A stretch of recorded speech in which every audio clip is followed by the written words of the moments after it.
Thank you all. Um, yeah, we will record this session and yeah, very excited today to do this exercise and session today with Gladys. We will talk about finance and neuroscience and especially how you can invest safely and without stress. So we will learn a lot of hacks about how we can use our brain, but also how we can trick us when we talk about the topic of finance. And just a bit of a background. My name is Georg Klausner. I'm a co-founder of Investling. We're basically a financial education platform.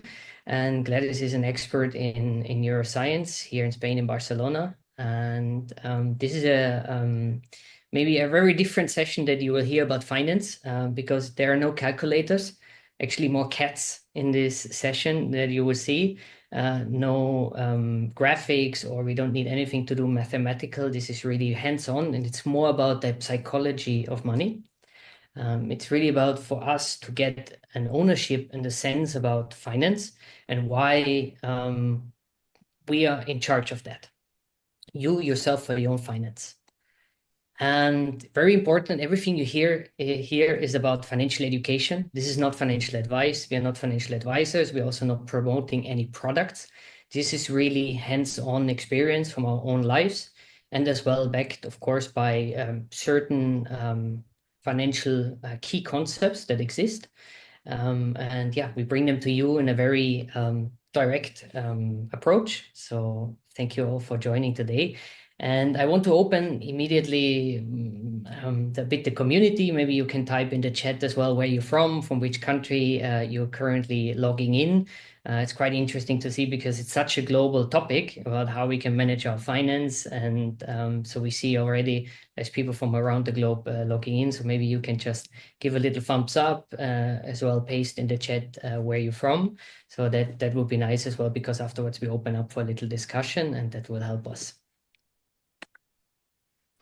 So the big question is, why do we even need to invest? First of all, I want to congratulate that you are here today, that you said, okay, Wednesday afternoon, 5 p.m. Central European time. I take out a bit of my time to really invest into myself and to really understand about finance. And I want to bring 3 reasons why we need to invest. And this is really close to my heart because we should all have this very much aware. And the main reasons why we need to invest are it's a topic called inflation. Every one of you heard it, but it's a pretty straightforward example for you. So if you go in a restaurant today here in Barcelona on the beach, for example, and you order paella, you will pay 20 euro.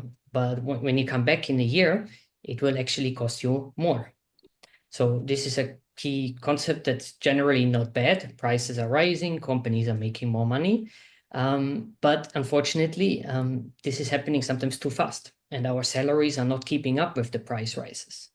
And the reason behind this is if you personally lend some money from a friend or a bank, one day you will have to pay back plus interest on it. So that's basically how we have to follow those rules. Our governments, unfortunately, they don't have to do that. They have a special trick. What they can do is, if they run out of money, they call their central bank and they ask them to print more money. And if that happens, then basically more money is poured into the economy, and this is actually deflating our money. It actually gets less value. Let me give you a more hands-on example.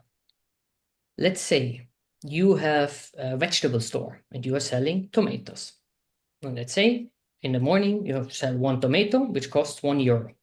And the person is coming into the store and wants to buy this 1 tomato for 1 euro. It's a pretty clear example of supply and demand, how basically you can sell this tomato for 1 euro. And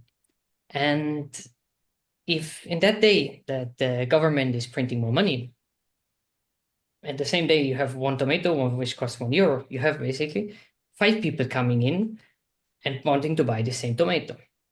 So what you will do is, if there's more people chasing your product, you can just raise your price because one of those 5 people will pay more for it. And that's what happens when more money is pouring in. There's the same product, but actually more money chasing it, and then prices are rising too fast.